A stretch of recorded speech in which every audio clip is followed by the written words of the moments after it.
പണ്ട് 10ാം ക്ലാസ്സിലായിരിക്കുമ്പോൾ മലയോരത്ത് നിന്ന് തല നിറയെ എണ്ണ തേച്ച് വന്നുകൊണ്ടിരുന്ന പെണ്ണുങ്ങളെ കണ്ടുമടുത്ത ഞങ്ങളെ മോഹിപ്പിച്ചുകൊണ്ട് 8ലേക്ക് സ്കൂൾ മാറി വന്ന സോന മേരി ജോൺ വളരെ പെട്ടെന്ന് ഞങ്ങൾക്കിടയിൽ ചർച്ചാ വിഷയമായി. ഉച്ചയ്ക്ക് ചോറ്റുപാത്രം കഴുകി സ്റ്റെപ്പ് ഇറങ്ങി വരുന്ന സോനയെ നോക്കാൻ ജനലിലും വാതിലിലും വരാതിയിലുമൊക്കെ ഞങ്ങൾ തടിച്ചു കൂടും. കാരണം സ്റ്റെപ്പ് ഇറങ്ങുമ്പോൾ സോനയുടെ സ്വർണ്ണ നിറമുള്ള കാലുകൾ കാണാം. അന്നൊക്കെ സിനിമാ മംഗളത്തിന്റെ നടുപേജിൽ കണ്ടിരുന്ന സിൽക്ക് സ്മിതയായിരുന്നു ഞങ്ങളുടെ കൺകണ്ട മോഹിനി. പക്ഷേ സോന വന്നതോടെ ഞങ്ങൾ സിൽക്കിനെ വിട്ടു, ചങ്കിൽ സോനയെ നട്ടു. അതോടെ ഞങ്ങളൊക്കെ നേരത്തെ സ്കൂളിൽ വന്നു. മുൻപ് വാഴയിലയിൽ ചോറ് കൊണ്ടുവന്നവരൊക്കെ ചോറ്റുപാത്രത്തിൽ ചോറുണ്ട് സോനയ്ക്കൊപ്പം പാത്രം കഴുകാൻ ഓടി.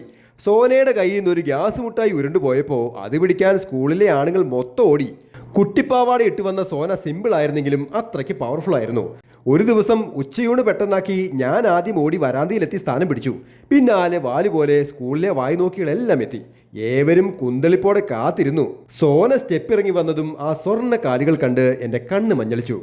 അതിനിടയിൽ ഹെഡ് മാസ്റ്റർ കീരിമത്തായി പിന്നിലൂടെ വന്നതും പിറകിൽ നിന്നവന്മാർ നൂറേൽ ഓടിയതൊന്നും ഞാൻ അറിഞ്ഞില്ല.